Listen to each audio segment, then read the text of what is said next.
শেষ পর্যন্ত না দেখলে চরম মজা মিস করে।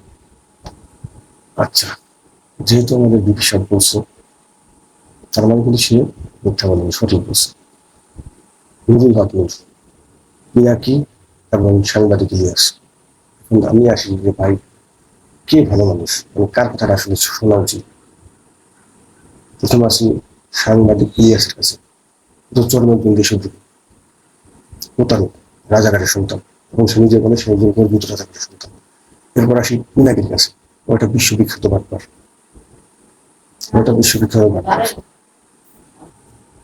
2 নম্বর ওষুধ বানায়া জেল খেটেন, তারপরে দেশ থেকে বলেছে। এরপর আসি হলো বিভিন্ন নুরুল্লাহপুরের কথা।